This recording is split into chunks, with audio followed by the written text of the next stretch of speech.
Assalamualaikum warahmatullahi wabarakatuh. Perkenalkan, nama saya Kenang Sadewo dengan NPM 231106089, Prodi Psikologi Islam. Tujuan pembuatan video ini untuk memenuhi tugas akhir mata kuliah pengembangan diri. Pengendalian diri dalam menjaga emosi. Pernahkah kalian merasa ingin marah, tapi memilih untuk diam dan berpikir dulu? Itu adalah contoh dari self-control. Hari ini kita akan membahas pentingnya pengendalian diri atau self-control, khususnya dalam menjaga emosi di kehidupan sehari-hari. Latar belakang. Siapa di sini yang pernah menyesal karena bertindak impulsif? Self-control adalah kemampuan mengatur emosi, pikiran, dan perilaku.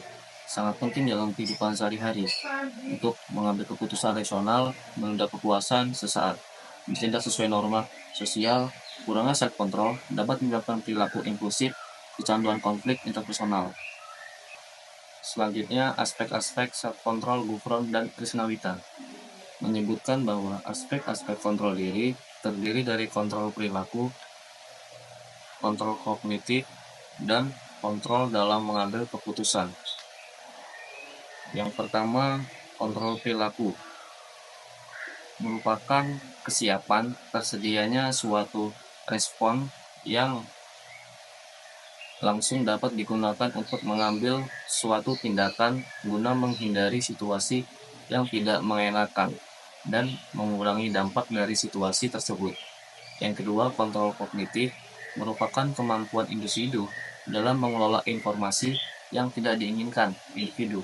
Dengan kontrol kognitif yang baik, akan mampu mengontrol informasi dengan cara menafsirkan, menilai, atau menghubungkan suatu kejadian dalam rangka pikiran.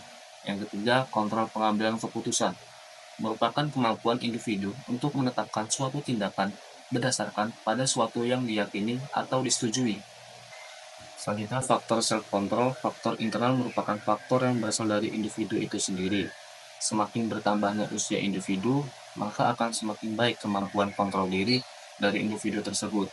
Selain itu, faktor internal pembentuk kontrol diri adalah kematangan emosi. Faktor eksternal merupakan faktor yang berasal dari luar, dari individu. Dalam hal ini, lingkungan keluarga sangatlah berpengaruh terhadap pembentukan kontrol diri pada individu. Selanjutnya, untuk meningkatkan self-control, penting untuk mengenali pemicu emosi atau perilaku impulsif dan menghindarinya sebisa mungkin. Salah satu trik efektif adalah dengan melatih kesadaran diri melalui teknik mindfulness atau meditasi yang dapat membantu menenangkan pikiran sebelum mengambil keputusan. Selain itu, menetapkan tujuan yang jelas dan membaginya menjadi langkah-langkah kecil akan membuat seseorang lebih fokus dan terarah. Membiasakan diri untuk berhenti sejenak sebelum bertindak, menghitungi sampai 10 atau menarik napas dalam juga mencegah tindakan impulsif. Hasil penelitian oleh Nabila 2023. Berdasarkan hasil penelitian yang dilakukan, adanya pengaruh tingkat self-control terhadap perilaku agresi verbal pada remaja, menunjukkan bahwa semakin tinggi tingkat self-control pada remaja, maka semakin rendah kecenderungan mereka akan melakukan perilaku agresi verbal. Dan hal ini berperilaku pula sebaliknya. Hasil penelitian oleh Andi Nurul dan kawan-kawan 2021, hasil penelitian menunjukkan bahwa secara umum siswa SMK Nasional Makassar kontrol terhadap dirinya sudah baik dengan kategori tinggi.